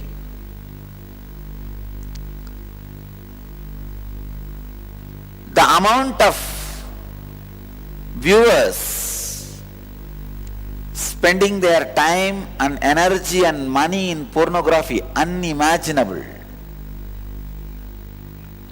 It is not in millions, it is billions. Billions. I don't want to give you the statistics. It is just sickening. I have the statistics because it is sickening. I don't want to give, because if I give the statistics, you will feel you are one in the billions and feel very comfortable about it. No.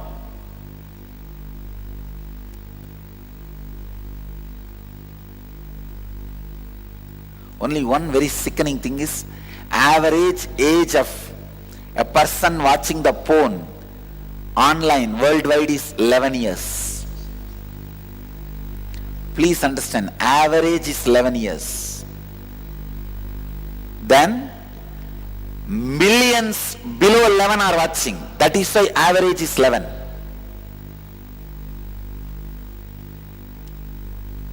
How sickening it is.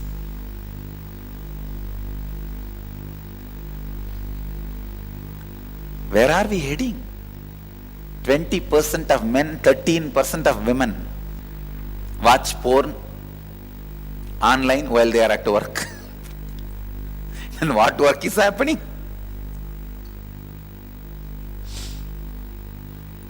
Above all this, one of the biggest concern I have is about FOMO addiction, means fear of missing out. Modern youth is suffering with this biggest problem, fear of missing out.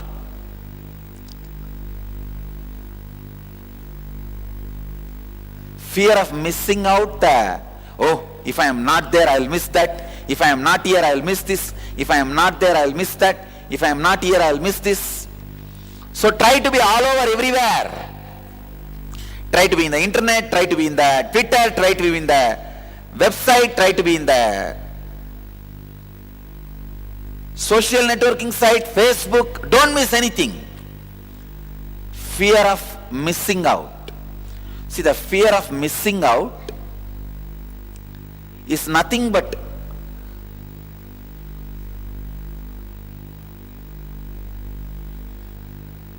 thickened version of attention need. Attention need going to its peak is fear of missing out. This is one of the worst perversion, I tell you. After the internet entered human life, I feel I have to review and revive, redefine all my meditation techniques. Now your Mooladhara is not just fantasy. I will have to add internet fantasies, one more layer. I have to develop a new Kriya. Your Swadhisthana, not just fears, internet related fears. I have to develop one more Kriya. Your Manipurada is not just ordinary worries. Your navel center is not related to just ordinary worries. Now it is suffering with internet related worries. And your Vishuddhi is not just suffering with jealousy, internet related jealousy. I have 1000x on hand, somebody else has 2000x on hand. People feel empowered based on the online farming. You don't understand. It is literally castle in the air. You have built castle in the air, but you are so happy in living in it. Where modern science is leading you. These guys have given you so many theories, philosophies saying there is no heaven, hell, Kailash, Vaikunt. Finally now they are giving you internet, Facebook Kailash. The Facebook world. Kailash is much better than Facebook world. See the human perversion. This fear of missing out is the worst fear. Fear of aloneness. In Upanishad we have a very beautiful definition. Kaivalya means established in aloneness, completely happy in very aloneness, in your very aloneness being joyful, no need for anything from outside world to excite you. You are there in joy, ecstasy.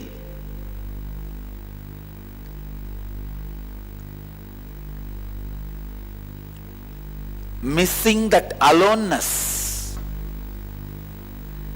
The opposite extreme of Kaivalya is fear of missing out. FOMO addiction. One extreme is Kaivalya. Another extreme is fear of missing out.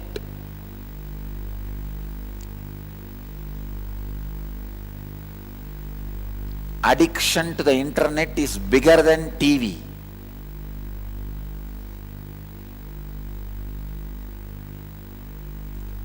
FOMO only, fear of missing out only leads you to buying something a bigger TV than your neighbor, vacation, or anything.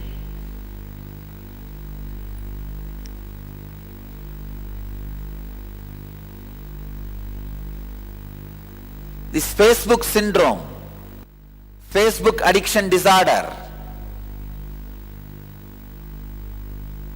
When you look at all these modern day problems the youth is facing, the only solution is become agori.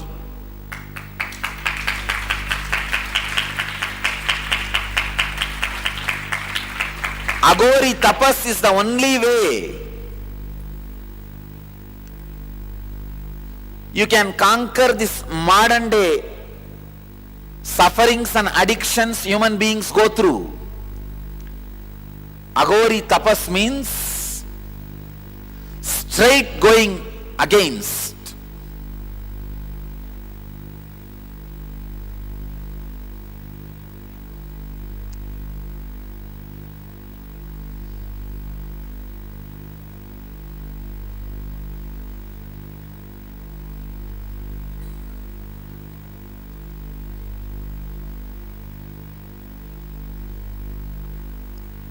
Continuously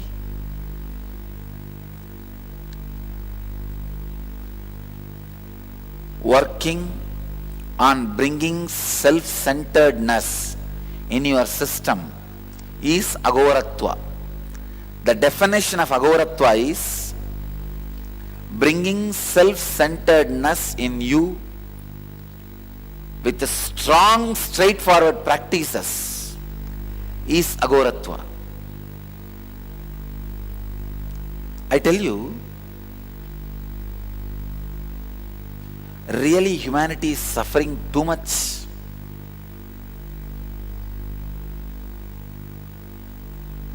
Really humanity is suffering too much because of these modern day addictions, internet addictions, especially youth, youngsters. I want the youth, youngsters to come out of these addictions. Please understand, these addictions directly affect your spiritual identity, your spiritual personality, your consciousness itself. It is not just affecting your social identity and your profession. It is affecting straight away your spiritual identity. Only awakening your spiritual identity can cure this addiction, get you out of these addictions. That is the reason I wanted the modern day youth to have the spiritual understanding and the spiritual transformation to get out of these modern day addictions. Now I will answer your questions and throw more light and method to be out of these addictions.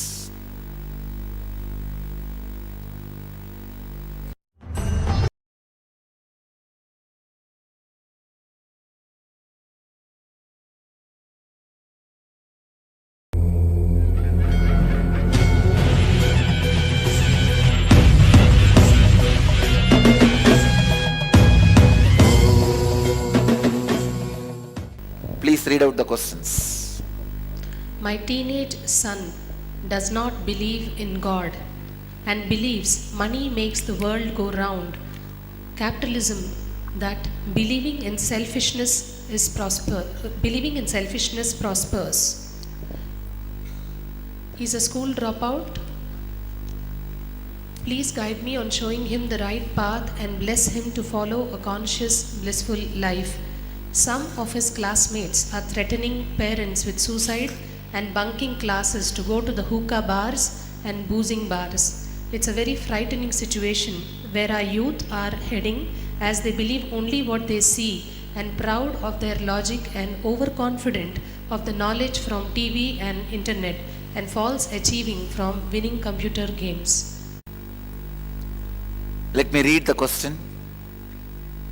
My teenage son does not believe in God and believes money makes the world go round. Capitalism, that believing in selfishness prospers. Quoting US as an example, school dropouts do well. Please guide me on showing him the right path and bless him to follow a conscious, blissful life. Please understand.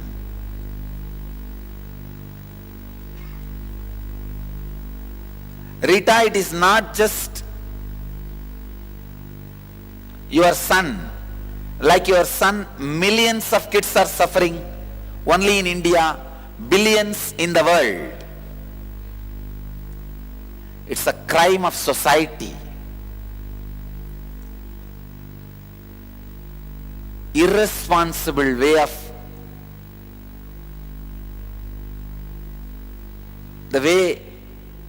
the society leads its next generation.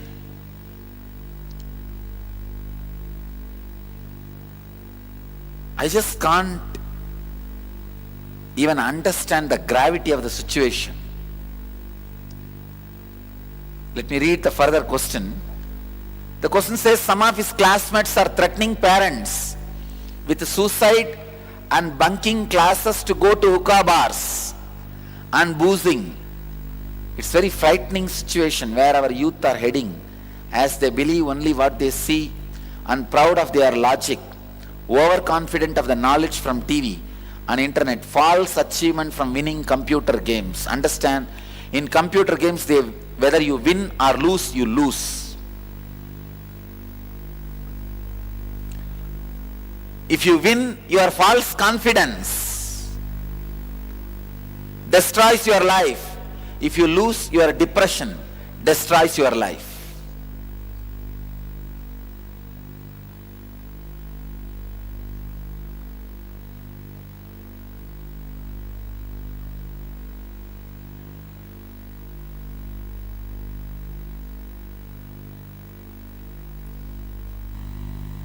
Something basic has to change in the planet Earth. A huge conscious tsunami has to happen. That is the only way humanity, the youngsters, the youth can be saved. Something like a 10,000 youth should become agoris and teach this great truth of spiritual transformation and enlightenment to the world. That is the only way we can even take the right understanding to the humanity.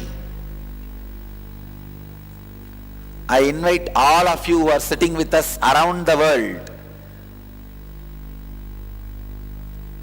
in this webinar, let all of you decide you will become agoris. Let us take the spiritual knowledge to the world. That is the only way to transform, I am telling you. To tell you honestly, for Rita, I don't have solution. I can give solution, but I don't know how much it will be practical. I will give you a straight solution. 1 year, let your son live without internet and TV. Nothing wrong will happen. He will not lose anything. He doesn't need to catch up with what is going on in the world. He doesn't need to know the news. Relax. I tell you, 1 year, nothing else. Let him be just without TV and internet in his life. You will see how steady and centered. See, I am from a society where I heard, when I was at the age of 3, 4 and all, I heard the stories of great saints. So I heard the story of Trinyana Sambandar, a great saint from Tamil Nadu, the story says at the age of 3, he had the Umadevi, cosmic mother's milk, and achieved enlightenment. From the age of 3, he has started singing all the sacred sentiments.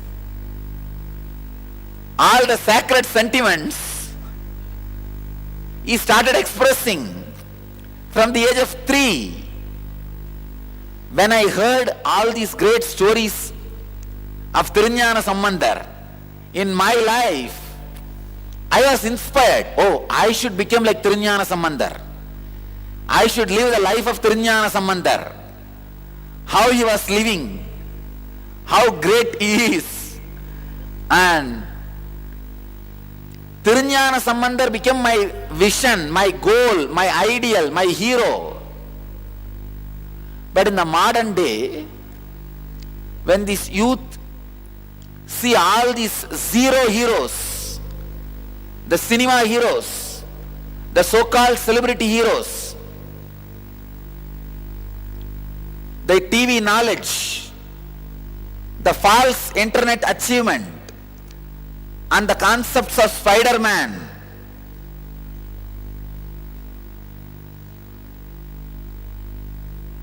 no, when you get all these concepts of Spider-Man as your heroes, you lose very basis of life.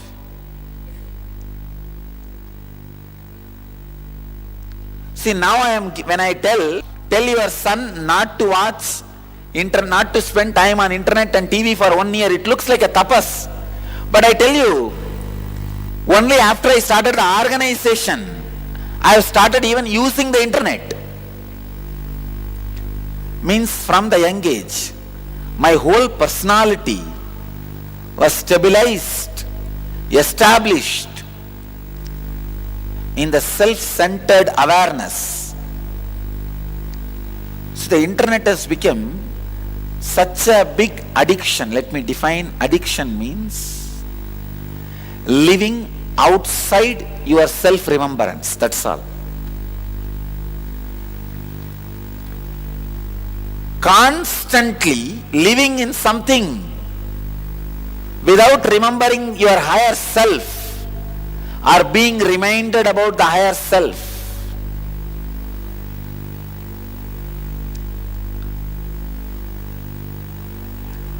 When we tell the youngsters, Tirunjana Sambandar started singing about Shiva and the sacred sentiments at the age of 3, they say, these are all stories, they may say. But when you tell the stories of the Spider-Man and Tom and Jerry, they feel as if it is true. I see really, when I went to the Universal Studio, I saw there the people dress up like those characters, Tom and Jerry and Spider-Man, Dracula, all these characters. Kids really believe they are those characters. Go and stand near those characters and take photograph.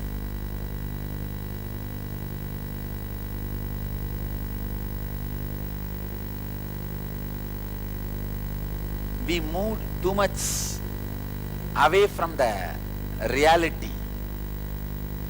We moved too much away from the truth. The modern day youngsters, modern day youth is really moving too much out of the reality. If you want to save your son, bring him to the 1 year course.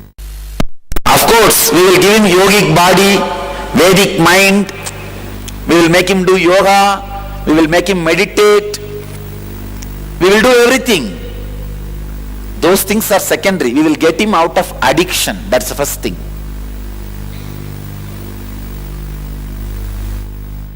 One young boy, I can't say young, maybe I can say neither a child nor youth, adolescent.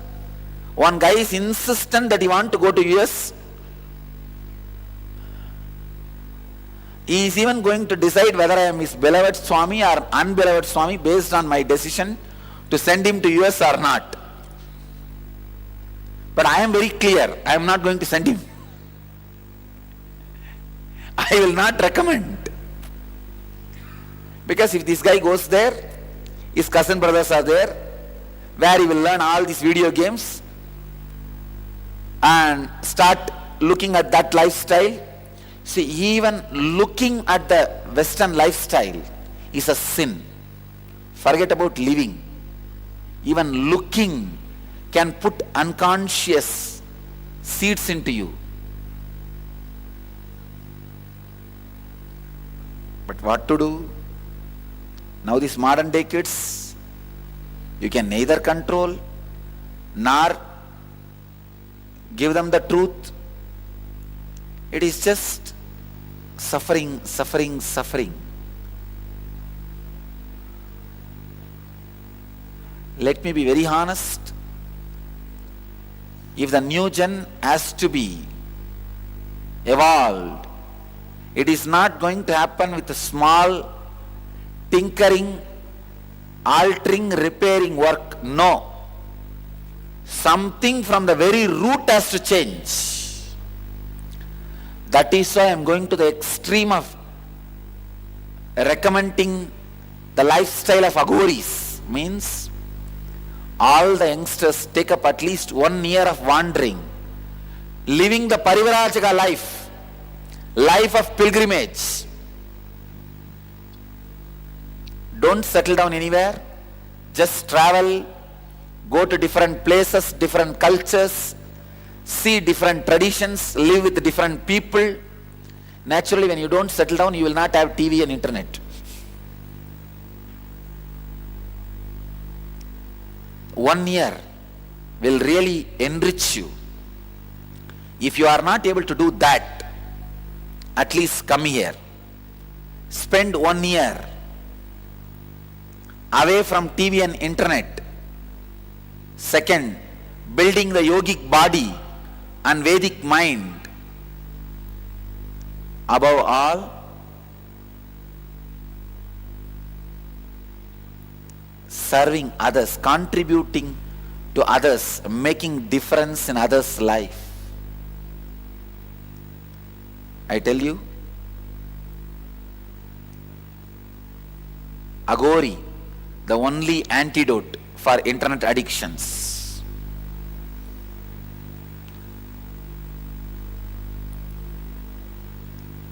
Very boldly, I invite the youth of modern day, and I sincerely recommend living at least 1 year of Parivarajaka life. Parivarajaka life means pilgrimage life, wandering. If you are from India, wander all over India to experience different cultures, different way of life, thinking style, philosophies. You will be enriched. If you are from outside India, travel to different countries. At least 1 year of life of pilgrimage. If you can't take up that, at least come here. I have created a place where the same amount of enrichment will be done to you, because you may be stable here sitting in one place. Thousands from different society and civilization come here. They will enrich you and go out. Two options. Either you go to all those places, see, listen, talk, discuss, internalize and enrich yourself, or just be here. They are all constantly coming here. Everything is happening here. This is the most happening spiritual city on planet Earth.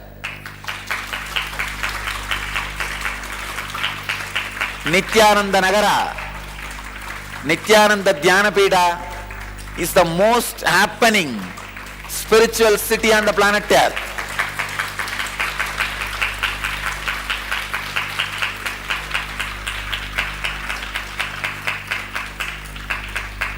Here you can see all types of people.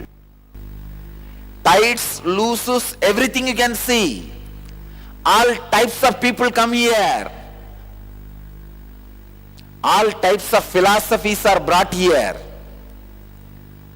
All types of arguments happen here. All types of discussions happen here.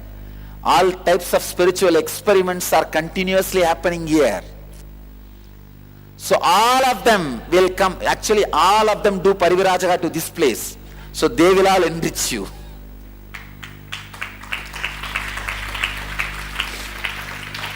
Either you go to different places, see different culture, lifestyle, philosophies and enrich yourself.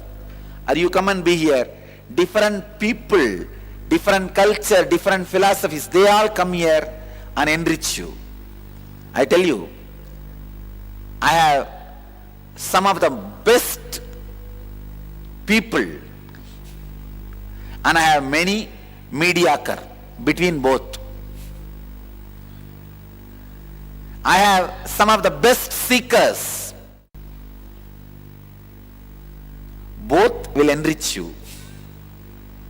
Some will teach you what to do and some will teach you what not to do. I have all types of people. I have all types of brains. I have all types of seekers. Sometimes I tell some people to be in silence for enlightenment. Sometimes I tell some people to be in silence because if they open the mouth, they will prove they are fools. If they don't open the mouth, people may suspect he is a fool. If he opens, he will confirm he is a fool. So, I put people into silence for various reasons. I have all types of people coming here. Some coming for enlightenment, some coming for lightenment, some coming for tightenment.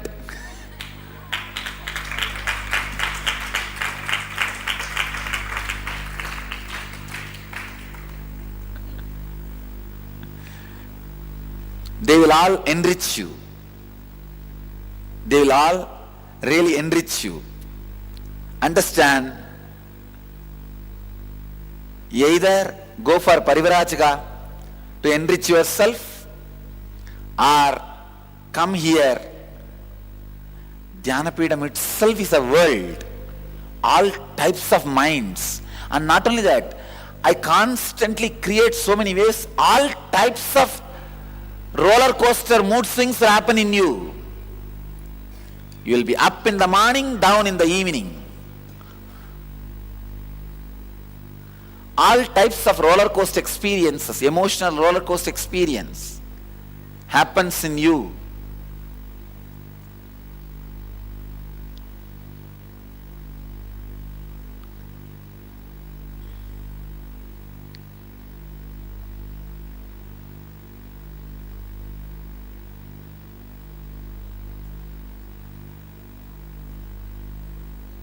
New gen, come to your breeding ground. Dhyanapidam is your breeding ground. This is the place of new gen breeding ground. Nursery of new gen, nursery of new consciousness. I welcome you all to experiment with the new consciousness. At least for 1 year. Don't decide within 1 month. Don't decide within 2 months. It is too short time. Allow it to sink. At least give 1 year.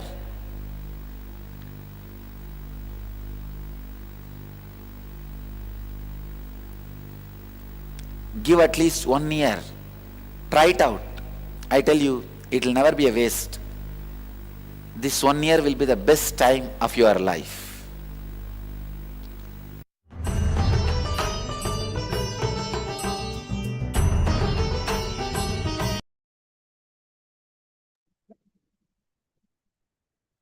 See, throughout this satsang that we watched today, Swamiji did not only present the problem, Swamiji gave the solution. awakening the spiritual identity of the youth is the only solution. And Swamiji gave 1 year of no internet and take up the Parivrajaka life or come to Dhyanapitham. Swamiji said so beautifully, Dhyanapitham itself is a world.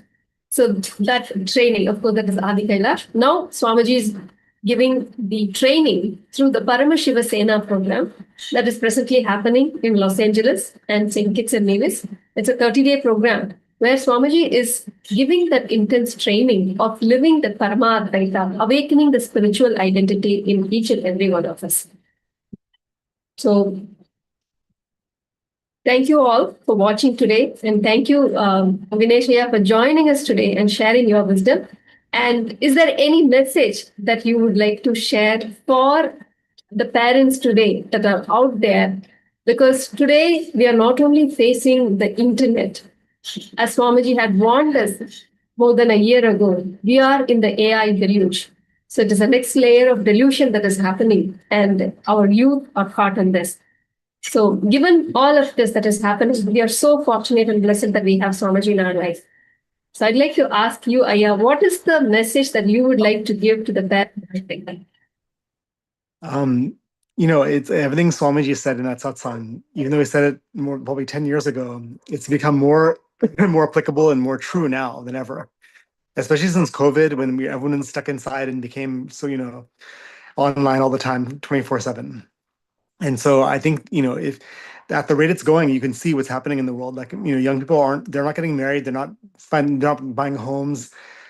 The most basic achievements now, which were common for, young adults, aren't happening anymore. So we're seeing that the society is breaking down, and that, we're kind of in a very critical phase now. So if you have kids, and especially if you're a Hindu and you want to preserve that Hinduism in your kids, Swamiji is the answer.